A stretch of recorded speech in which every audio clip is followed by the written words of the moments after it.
Good morning students. मैं Mrs Sangeeta Jain सामंत आज आपको BA part 3 home science students को भाग 2 भोज्य पदार्थों का वर्गीकरण का भाग 2 बताने जा रही हूँ। कल हमने भाग 1 में बात करी थी कि 5 तरीक़ों से 5 प्रकार से हम भोज्य पदार्थों का वर्गीकरण करते हैं। उनमें से हमने कल बात की थी तो कार्य के आधार पर और पोषक तत्वों के आधार पर हमने जो बात की थी उसमें हमने बताया था कि अलग अलग समूह बन जाते हैं, जैसे कार्बोहाइड्रेट समूह है, वसा समूह, प्रोटीन समूह, विटामिन समूह। अब आगे हम जो आज बात करने जा रहे हैं वह है खनिज लवण समूह, यानी मिनरल सॉल्ट के ग्रुप्स जो होते हैं वह खनिज लवण समूह में आते हैं। शारीरिक वृद्धि, निर्माण एवं मरम्मत, विभिन्न शारीरिक क्रियाओं का नियंत्रण एवं नियमन, रोगों से रक्षा, रोग प्रतिरोधात्मक क्षमता को बढ़ाने आदि कार्यों के लिए खनिज लवण की आवश्यकता है। शरीर के कुल वजन का 4% भाग खनिज लवणों का बना होता है। ये अकार्बनिक रासायनिक तत्व होते हैं। खनिज लवणों की कमी से हमारे शरीर में कई प्रकार के रोग हो जाते हैं, जैसे आयरन की कमी से रक्त अल्पता यानी एनीमिया, कैल्शियम की कमी से अस्थि विकृति, ठीक है, और कैल्शियम फास्फोरस की कमी से ऑस्टियोमलेशिया, अस्थि मृदुता यानी हड्डियों का एक तरह से नरम हो जाना। फिर आयोडीन की कमी से घेंगा या गॉइटर। इसी तरह से कैल्शियम और अन्य कमियों से रक्त का देर से थक्का बनना, मतलब रुधिर का थक्का बनना, ब्लड क्लॉटिंग देर से होती है। तो इस तरह से ये खनिज लवण समूह का भी एक ग्रुप है। तो इसके लिए भी हमें बैलेंस डाइट में ये सारे खनिज लवण अगर हम इंक्लूड करेंगे तो ये अच्छा रहेगा। नेक्स्ट आपका ग्रुप आता है न्यूट्रिएंट्स में ही जल यानी वाटर ग्रुप जो है। इसमें मनुष्य भोजन के बगैर तो कई दिनों तक जिंदा रह सकता है, मगर जल के बिना नहीं। जल शारीरिक वजन का 66% भाग होता है। तंतुओं में भी जल की मात्रा 70 से 80% होती है। अस्थियों में 20% होती है। रक्त में 80 से 90% होती है तथा मूत्र में 96 से 97% तक जल पाया जाता है। शरीर में होने वाली विभिन्न रासायनिक प्रक्रियाओं में जल एक घोलक के रूप में कार्य करता है। घोलक यानी सॉल्वेंट, मतलब उसमें घुले हुए रहते हैं बहुत सारे पदार्थ। पानी के द्वारा विभिन्न प्रकार के पोषक तत्व उसमें घुलकर कोशिकाओं तक पहुंचते हैं, जहां उनका जो है अब्जॉर्प्शन होता है या मेटाबॉलिज्म होता है, शोषण, अवशोषण जिसको हम बोलते हैं, और उपापचय। भोजन के अंतर्ग्रहण, पाचन, अवशोषण एवं परिवहन के लिए जल की आवश्यकता है। शरीर के सभी निर्माणात्मक कार्यों के लिए जल सक्रिय योगदान देता है। प्रत्येक कोशिका के सेल सैप यानी रस का निर्माण पानी से ही होता है। जल उत्सर्जन में भी महत्वपूर्ण भूमिका निभाता है तथा शरीर के विभिन्न विकारों को मूत्र, पसीना आदि के रूप में बाहर निकलता रहता है और शरीर में विष, पॉइजन पैदा होने से बचाता है। अतः जल में कोई भी ऊर्जा, मूल्य या अन्य पोषक तत्वों के नहीं होते हुए भी जल पोषक तत्व है। एक स्वस्थ व्यक्ति को दिन भर में कम से कम 6 से 8 ग्लास जल पीना चाहिए।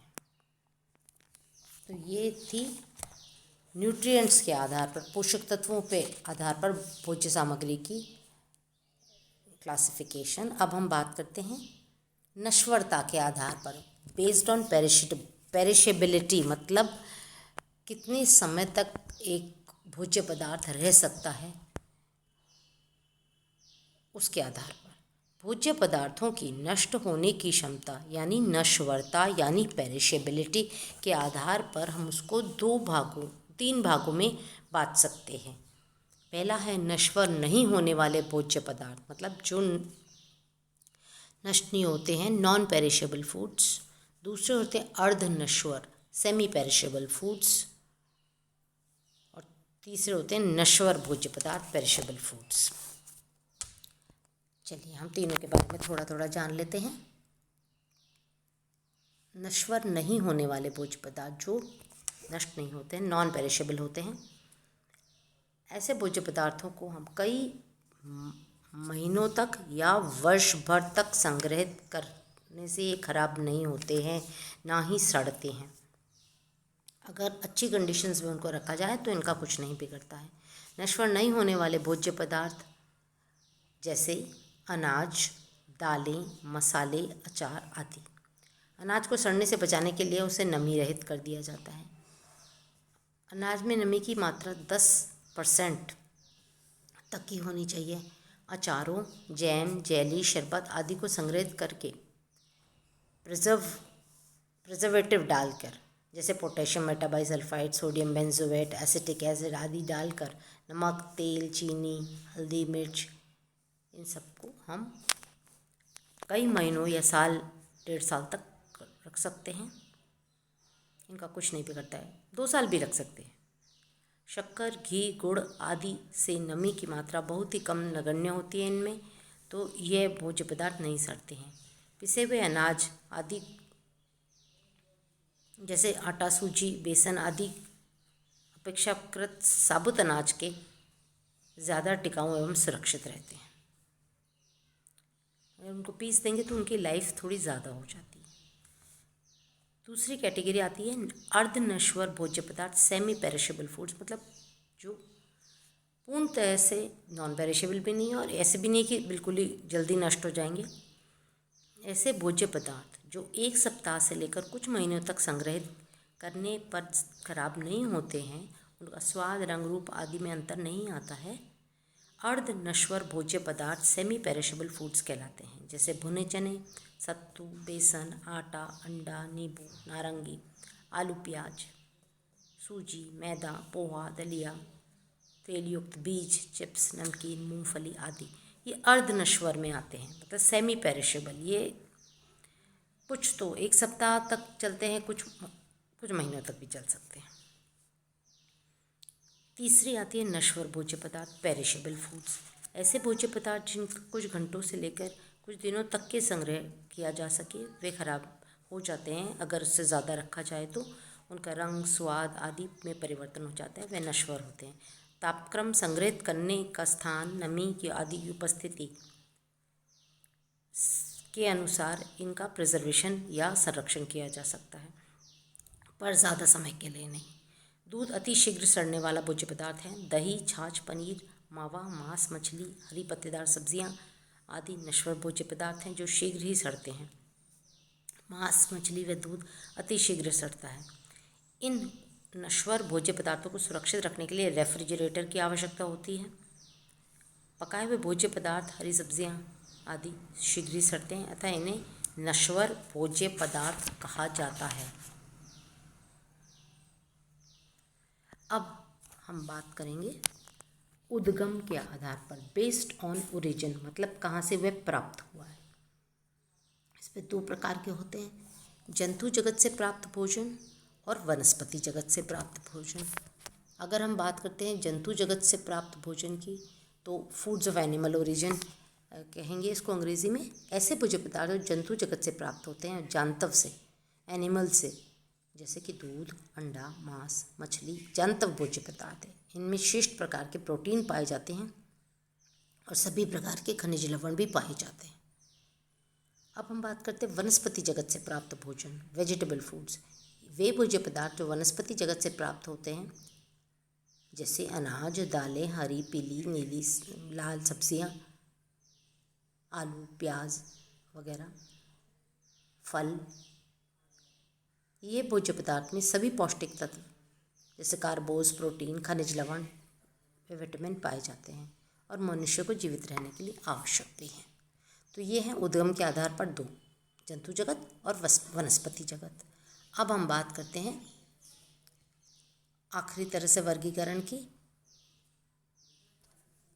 यानी रासायनिक प्रकृति के आधार पर इनका वर्गीकरण कैसे किया जाता है। दो प्रकार का होता है, based on their chemical nature, कार्बनिक यानी ऑर्गेनिक मैटर्स और अकार्बनिक यानी इनऑर्गेनिक मैटर्स।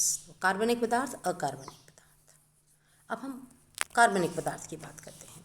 ऑर्गेनिक मैटर्स, कार्बोस, वसा, प्रोटीन, विटामिन कार्बनिक पदार्थ हैं। इसमें carbon, hydrogen, oxygen, nitrogen, sulphur, phosphorus आदि होते हैं। इन्हें जलाने के बाद कुछ भी शेष नहीं बचता है।